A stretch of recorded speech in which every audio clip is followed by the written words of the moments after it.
secret of the sword.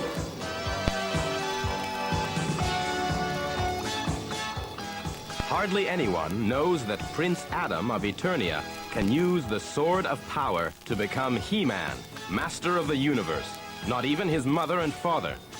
But there is another sword in existence, the Sword of Protection, which also has magic powers. This book is the story of how the sorceress sent Adam to find the owner of the Sword of Protection. He set off through a time gate and found himself in the land of Etheria, ruled by the evil Hordak and his minions, the Horde. The owner, surprisingly, turned out to be Adora, Adam's twin sister, stolen as a baby from the king and queen of Eternia. And one last enormous surprise. The Sword of Protection turned Adora into Princess Shera, with all sorts of strange powers. But only He-Man and the sorceress know of Adora's dual identity.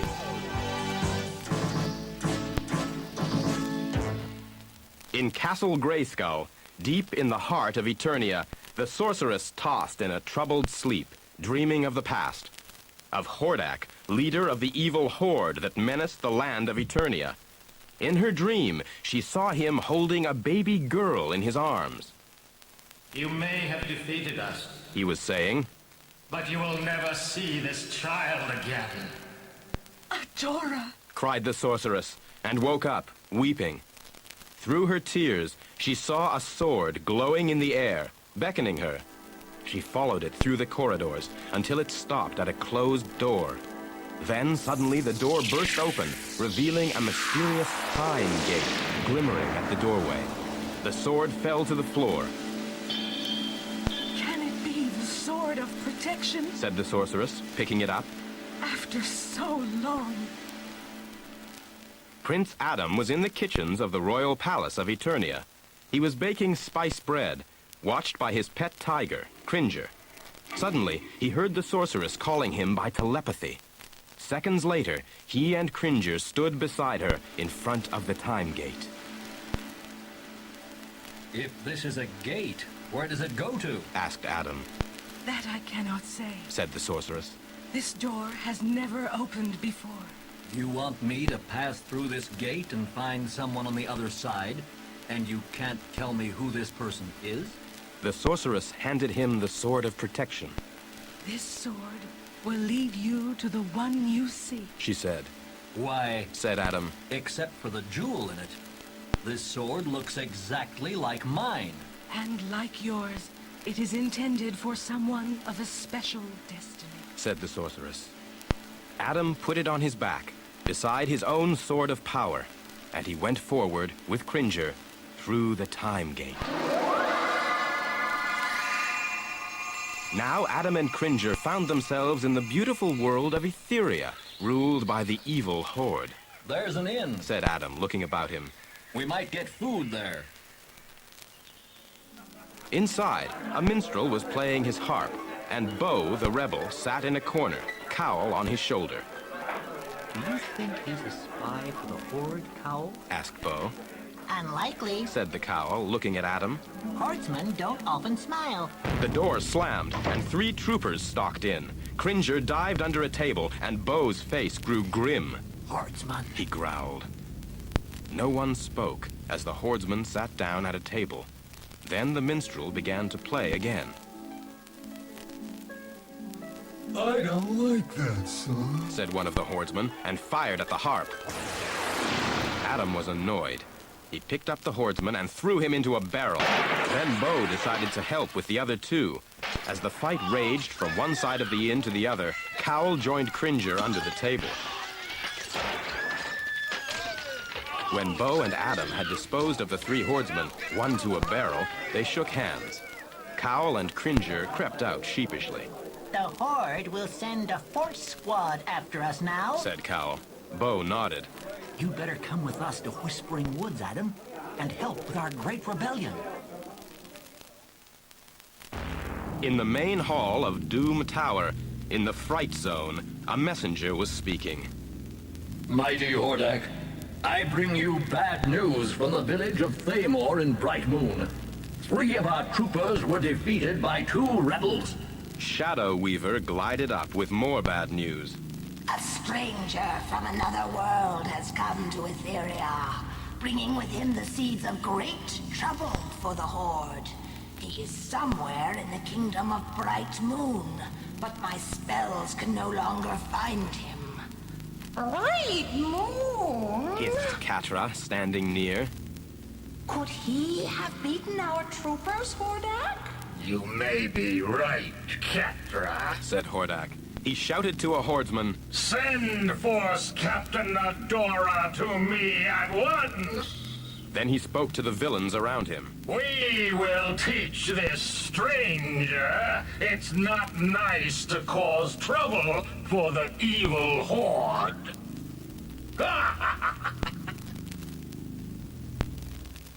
Meanwhile, Bo had taken Adam into Whispering Woods to meet Glimmer, leader of the rebels.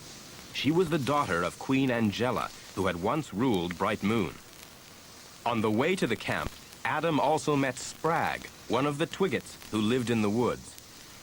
Just as Bo was telling Glimmer that he and Adam had taught 3 hordemen a lesson in the village of Thamor, Madame Raz flew in with Broom. She had news. A Horde force captain and 4 villains had arrested everyone in the village of Thamor because of the fight at the inn. If the culprits don't give themselves up, Hordak says he will send the whole village to the mines as slaves. He'd do it too, the fiend. Said Glimmer. Surely we can save the village without giving ourselves up. Said Adam. I've a friend who might help. He added quietly. Glimmer looked at Spragg and the peasant rebels nearby, and they nodded. All right then, let's save Thamor! She cried, and everyone cheered. Hooray! At that very moment, the villagers were being loaded into the Horde slave transporter. Catra and the 3 other Horde villains, standing by their Horde flyers, were grumbling. If Force Captain Adora wasn't Hordak's favorite, she wouldn't be in charge, and we wouldn't have to do as she says, said Leech. Mantenna was very unhappy. That's right. He said. We could have some fun destroying the village. Then there was a shout. For Bright Moon, attack! It was Glimmer leading the little band of rebels to the rescue. The hordemen were taken by surprise, but they soon recovered. The rebels were few, and the villains soon began to gain the upper hand in the battle. When Adam saw this happening, he decided that it was time for Heman to help. By the power of Grayskull! He called and raised the Sword of Power. Seconds later, he was He-Man, and his cowardly cat had become Battle Cat. The fight began all over again. He-Man and Battle Cat fought hard, and to start with, they were winning. Then Mantenna's beam hit He-Man, and he fell. The beam was destroying his sense of balance. He managed to get to his feet, but then he found that Force Captain Adora was firing at him. He flung his sword at her, smashing her blaster, and she turned to run. When he caught up with her, she had her back to the wall, her sword out. He-Man pulled out the Sword of Protection and broke Adora's weapon with one swift move. As he did so, he saw to his amazement that the Sword of Protection was glowing. He lowered it, puzzled. You must be the one I came to find, he said. Is that so? Said Adora, smiling cruelly as she watched a hordeman taking aim at He-Man. He fired, and as He-Man fell to the ground, Adora said, You're mine now, stranger. You and this curious sword. Back at the rebel camp, Madame Raz and 3 of the Twiggets were holding hands in a circle round a little tree. Madame Raz was casting a spell, and Glimmer and Bo were watching anxiously, along with Battle Cat. I hope Madame's spell can find He-Man, whispered Glimmer to Bo. Suddenly a picture formed at the top of the little tree, Dearie me, said Madame Raz. it's Beast Island. I've heard rumors that the Horde have a prison there, said Bo. If that's where He-Man is, said Battle Cat. let's go. Madame Raz started on another spell, but it went wrong. At last, she managed to magic a flying ship just above the trees. Glimmer transported herself aboard and helped the others up, and they set off for Beast Island. For once, Madame Raz hadn't got it wrong at all. He-Man was on Beast Island, imprisoned on a huge slab of stone by electro-bonds. Force Captain Adora was standing beside him, the sword of protection in her hand. I'm Force Captain Adora. She said, swishing the blade through the air. This sword feels as if it were made just for me. I'm He-Man, said her prisoner.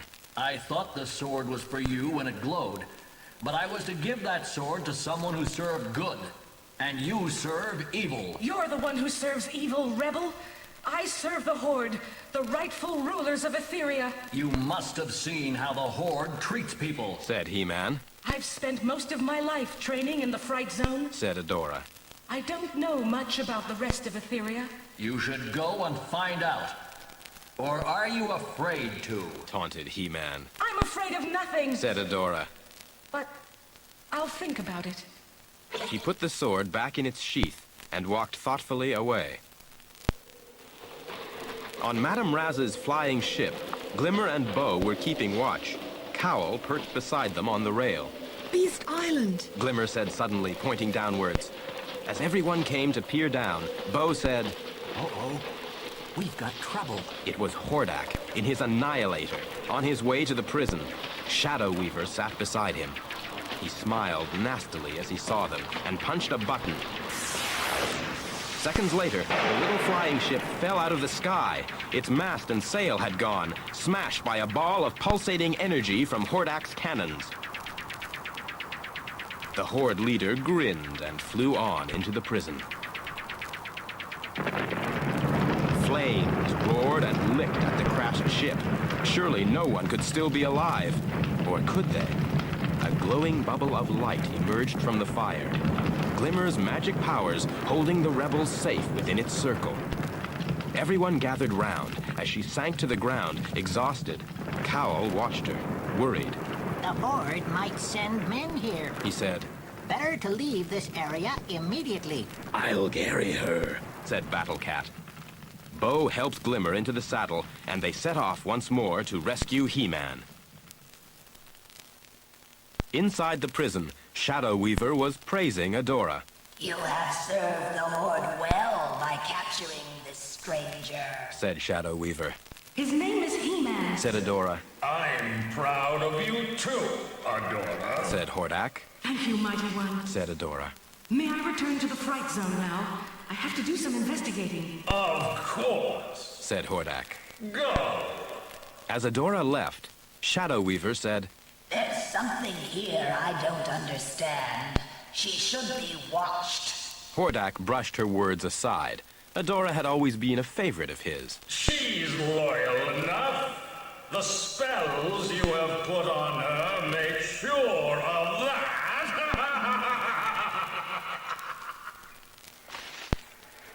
Madame Raz and the little band of rebels were still having a bad time as they struggled through the jungle on their way to the prison. One of the terrible beasts after which the islands was named came after them, shrieking its rage. First Battle Cat, then Bo tried to stop it, without success. Madame Raz tried to magic it away, but she got the spell wrong, as she so often did. The rest ran for their lives, but the monster landed right on top of Bo. But Battle Cat had a surprise in store. Before the monster could make another move, it was hit by one juicy fruit after another. Bo and Battle Cat fled as the monster tried to clear its eyes to see. Thanks, Battle Cat, said Bo. Shadow Weaver's doubts had been right. Adora had dressed in the clothes of an Etherian peasant and had gone out on her horse Spirit. She was going to see just how the Horde did treat the Etherians. He-Man must be wrong.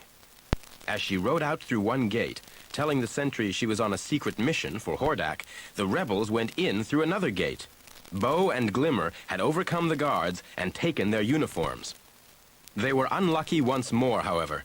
From the moment they arrived at the prison, Grizzlor had been watching on a view screen. Now he pressed a button, and the doors near the rebels slid shut. A ray projector beamed in, and everyone cowered away. Then Bo shot an arrow up the narrow barrel, and the projector exploded. Battle Cat smashed a door down, and the rebels started to look for He-Man again. But Grizzlor still had an eye on them, and he told Hordak they were there. Meantime, Adora was out in the fright zone, watching and listening. She saw slaves in a Horde slave caravan being ill-treated by the cruel troopers. Whips were flourished to hurry the slaves along, and when one old man asked for water, he was flung in a pool. Later, she saw a peasant's house blown up, just because he said the Horde's taxes were too high. Adora was growing very unhappy. It looked as if He-Man was right. While Adora was out learning the truth, the rebels had found He-Man. But Hordak, Grizzlor, and Shadow Weaver had been waiting for them.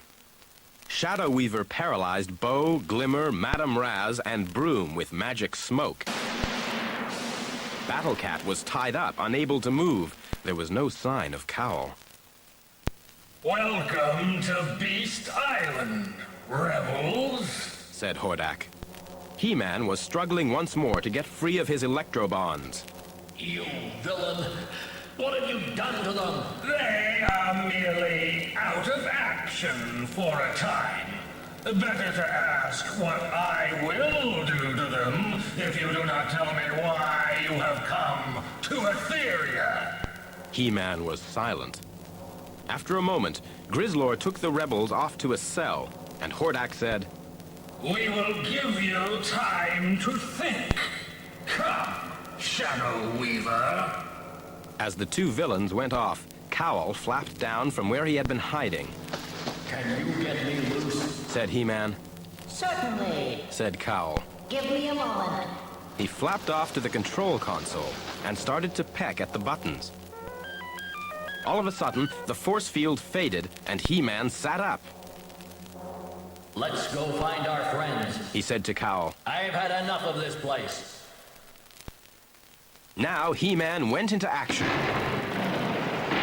He pulled the door off the rebels' cell and said, Time to go, folks. Glimmer was worried.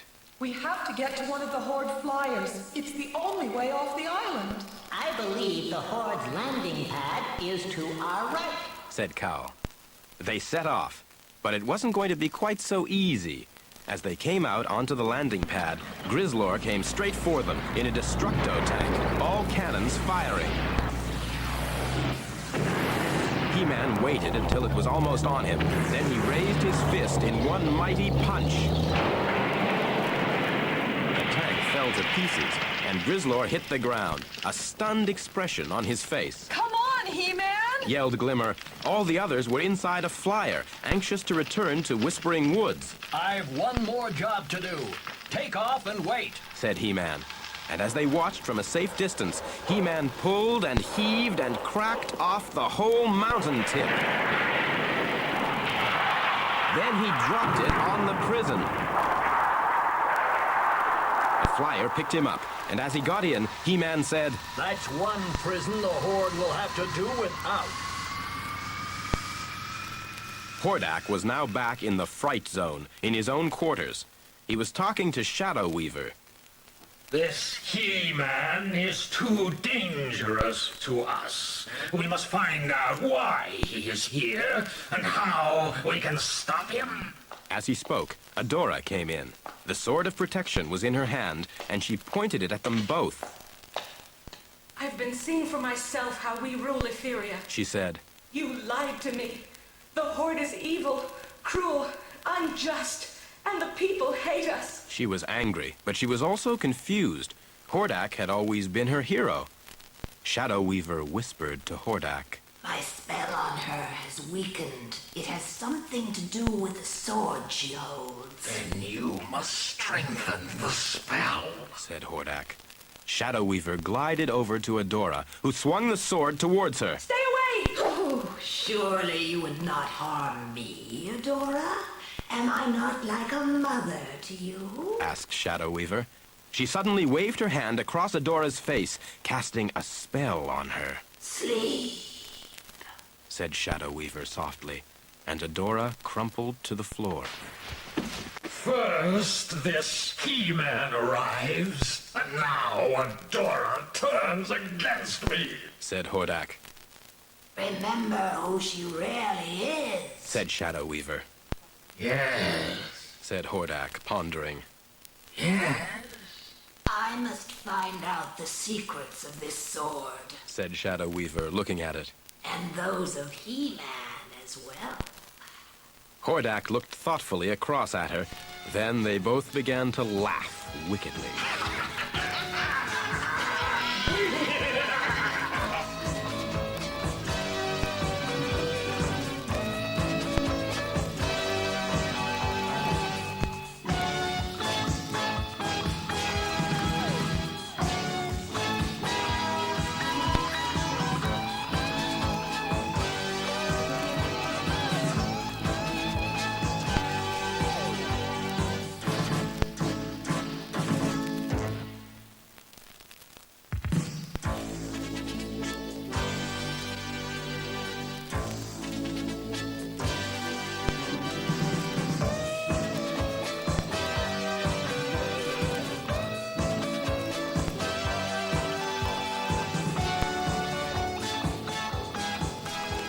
The rebels were now safely back in Whispering Woods, and He-Man had become Adam once more. Glimmer was arguing with him. You'll be captured for certain if you go back to the Fright Zone, Adam. Sorry, Glimmer. I've a mission that must be performed, safe or not, said Adam. He looked down at Cringer. You'll have to stay here, Cringer. You're too noticeable. He said goodbye to the rebels and left. On the roof of Doom Tower, Hordak was admiring a huge ray machine. He turned to Shadow Weaver and Adora. At last, it is finished. A thing of beauty. It's my new Magna Beam transporter. See that old battle wagon? I don't need it anymore, so... Hordak pressed a button, and the battle wagon shimmered for a moment, then vanished. Where did it go? Asked Mantenna. Look, said Hordak, pointing to the view screen. it's gone to the Valley of the Lost. No one ever returns from there. When my Magna Beam is at full power, I shall send all the rebels there, and we'll have no more trouble. Let's go down to the plunder room, and I'll show you how to charge it up. Down in the plunder room, Hordak told his villains that willpower, and a lot of it, was needed to charge up the Magna Beam. The guards locked a prisoner into the Magna Beam booth, and everyone watched. The prisoner was defiant to start with, but gradually fell silent, completely drained. Hordak looked at the Magna Beam indicator. Bah! He'd less willpower than I'd hoped. We must capture more rebels. Unfortunately for Adam, he too was on his way to the Magna Beam booth, although he didn't yet know it. He had transformed into He-Man, then captured a Horde trooper and put his uniform on. But Shadow Weaver and Hordak saw him on the view screen. They knew him at once. He would be a source of great power. Said Shadow Weaver. All the energy we need. As He-Man marched into the Fright Zone, he suddenly saw Adora and hurried to her. How did you get here? She gasped. She started to draw her stun pistol, and he stopped her. You don't need that, he said. You must know about the Horde by now. What I know is that you are a lying rebel spy. She said, her face hardening under Shadow Weaver's spell. You are under arrest. Now Hordak arrived with some guards. He-Man put up a good fight, but he was soon overpowered. And then, there he was, in the Magna Beam booth. During the night, as He-Man's strength slowly drained away, Adora tossed and turned in her sleep. She muttered from time to time, No, it's evil. Then, through Adora's dreams, the sorceress called softly, Adora. And she woke up. After a moment, Adora said, Something strange is happening. I must find out what it is. She went straight to the plunder room. He-Man lay slumped in the booth, and the Magna Beam indicator stood at full. The two great swords were on a pedestal nearby. Everything seems in order, said Adora. Then she looked almost sadly at He-Man. The strong rebel grows weaker, but it is for the good of the Horde. Why do I feel so so unsure. She turned to go. And the gem in the Sword of Protection suddenly glowed, startling her. The sorceress's face floated in the glow. It's time to throw off the Horde spell, Adora. Use this sword to help you to right wrongs and protect the weak. But first, you must save Heman. A rebel? Asked Adora, confused. He is no rebel. He is a champion of goodness. But he is also your twin brother. The Horde stole you when you were a baby. Her voice faded. For the honor of grace. Adora slowly raised the Sword of Protection. For the honor of grace. She repeated. Then, I am Shera! she cried, and smashed the Magna Beam booth. He-Man lifted his head weakly. Who are you? He asked. A friend. Said Shera. He looked across at the Sword of Power. My sword? Suddenly understanding, Shera tossed it to him. His strength flooded back, and he cried, I have the power! Then he turned to Shera. Let's get out of here! It was too late. Hordak had arrived on the scene. First, he looked at the Magna Beam indicator. My beam is fully charged, He said, pleased. Then, I don't know who you are, he said to Shera. but your rescue is too late. Guards, arrest these two rebels. I'm going upstairs to take care of the rest of the rebels with my Magna Beam. With that, he went away. What is this Magna Beam? Asked He-Man. Don't ask. Said Shera. We must stop him. I'll take care of that. Said He-Man. You go and warn the rebellion. As He-Man started to fight off the guards, Shera turned and made for the stable and her horse, Spirit. But as she climbed on his back, he became Swift Wind, a winged unicorn, carrying Shera to warn the rebels. Now, He-Man was going after Hordak. He found him on the Fright Zone roof, just switching on the Magna Beam. But Shera had looked back as she flew away and had seen what was happening. She found a huge rock and threw it into the path of the beam. Both rock and beam disappeared instantly. Hordak was furious. My Magna Beam! Wasted! Well, I still have some power left to try again. But He-Man had other ideas. He gave the machine a mighty punch and split it down the middle. As it split, an enormous burst of energy was released. The energy spread outwards from the ruined Magna Beam, and when it reached the Horde's prisoners, it gave them their willpower. Without wasting a moment, they broke out and went back to Whispering Woods to help the rebellion. Hordak was white with rage. I've still got you, rebel. I'm going to freeze you solid with freeze rays. But he was wrong again. Shera swooped down on Swift Wind and lifted He-Man to safety, just in time. Thanks. Said He-Man. No problem. Said Shera. What are sisters for, anyway? Sister? Said He-Man, puzzled. Shera smiled. He-Man, I think we've a lot to talk about. She said. Deep in Whispering Woods, Swift Wind shone white in the moonlight. Shera stroked him while He-Man was speaking. I don't understand. You're my sister? But I never had a sister. I didn't know I had a brother until the woman in the sword told me so. Said Shera. The sword? Said He-Man. It must be the sorceress. He lifted the Sword of Protection and called, Sorceress! Can you hear me? Its jewel gleamed, and the sorceress spoke. Now I can answer all your questions. Years ago, twins were born to the king and queen of Eternia. One of these babies was you, Adam, and the other was Adora. The king and queen were delighted, but their joy soon turned to sorrow. a terrible force called the Horde, led by a fiend called Hordak, tried to conquer Eternia. The sorceress paused, looking back. But they were no match for King Randor and my magic, and we defeated them.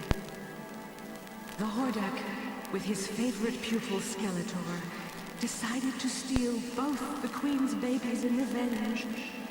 But they got only Adora, because Man-at-Arms caught the villains in the act. Hordak escaped with Adora, but Skeletor was caught and told us the way to Hordak's secret base. When Man-at-Arms and I arrived there to rescue Adora, Hordak was standing at the time gate, the baby in his arms. He said, "You may have defeated us, but you'll never see this child again." Then he went through the time gate. We never told Adam about you, Adora, because no matter how we searched, we couldn't find you. There, the sorceress's story ended.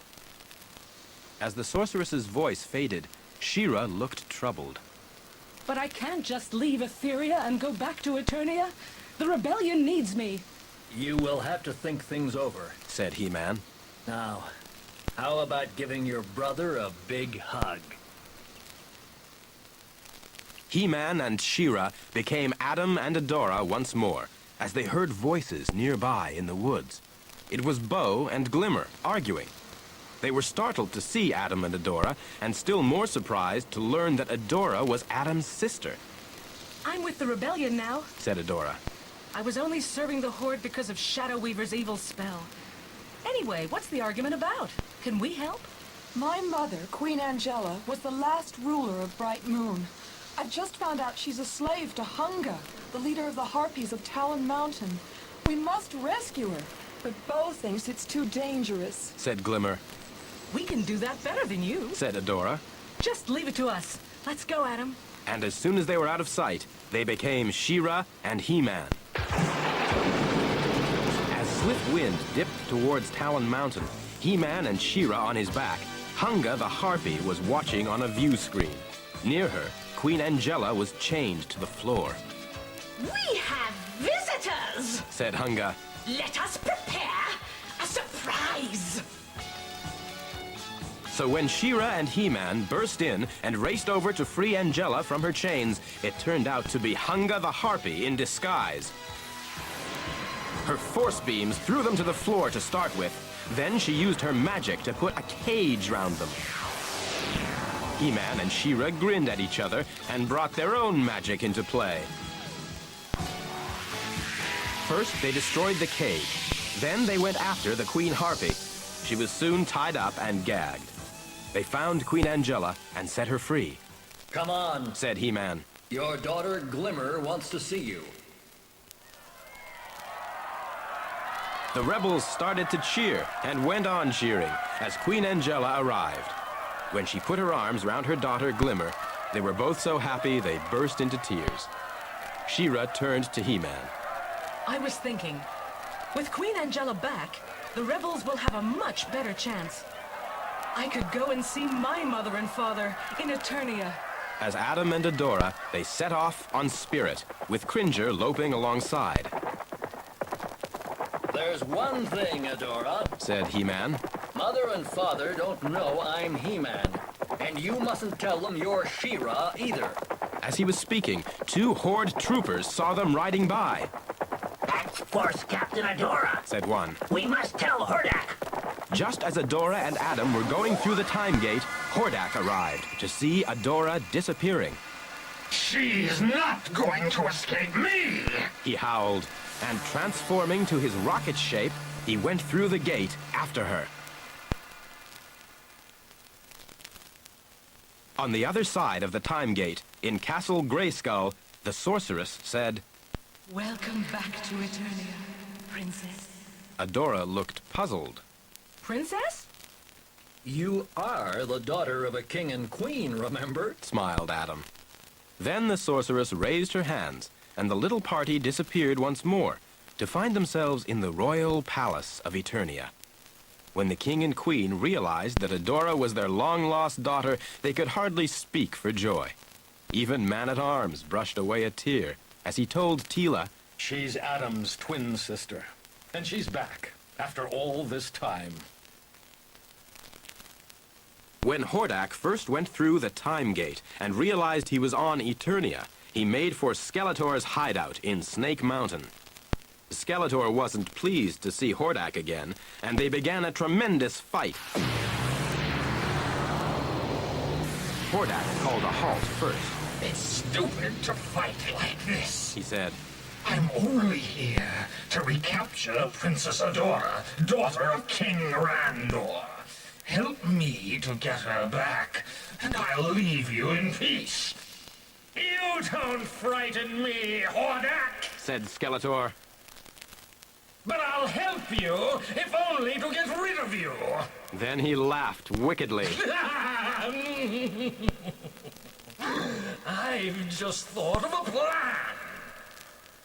Why, it'll be just like the old days, chuckled Hordak. The villain's plan worked. The royal family was having dinner when an enormous cake was wheeled in by 3 cooks. The cooks were really Skeletor and his villains, and Hordak was inside the cake. They took everyone by surprise. Adora was captured very quickly and taken to Snake Mountain. There she faced the Time Gate with Hordak. But Skeletor's idea was different. His villains threw Hordak through the gate, and Adora was taken to the dungeons. This was her chance. Adora escaped, found her sword, and transformed to Shera. Fighting her way out, she met Heman, Tila, Man-at-Arms, and Battle Cat, who were on their way to rescue Adora. The princess is safe, She told them. When Snake Mountain grew quiet again, Skeletor could be heard saying feebly, A female He-Man. This is the worst day of my life. Back in the royal palace, Adora had sad news for the king and queen. I'm afraid I must go back to Etheria to help against the Horde. She said, I will come home to you once more when my world is free. We wish you would stay, said King Randor. but we understand, and we're proud of you. The moment Adora went through the Time Gate, she sensed there was trouble afoot. So she was glad to find she wasn't alone. Adam had come through the Time Gate behind her. They looked up to see the sky filled with Horde flyers, and with one accord, they transformed. He-Man on Battle Cat and Shera on Swift Wind raced to join up with the rebels. On the way, Shera discovered she had yet more strange powers. She was even able to ask some of the animals to help in the fight to put Queen Angela back on the throne of Bright Moon. Hordak laughed as he saw the rebels moving in to attack the castle. Within seconds, he threw planes, tanks, stun cannons, and troops into action against them. Then He-Man and Shera came into the fight, and Hordak's laughter stopped. Not long after that, the rebels entered Castle Bright Moon. Queen Angela was back on the throne, and Hordak and his minions were defeated. He-Man went back to Eternia, but Shera stayed behind. As herself, or as Adora, Etheria needed her help. And if ever extra help were needed, He-Man would return.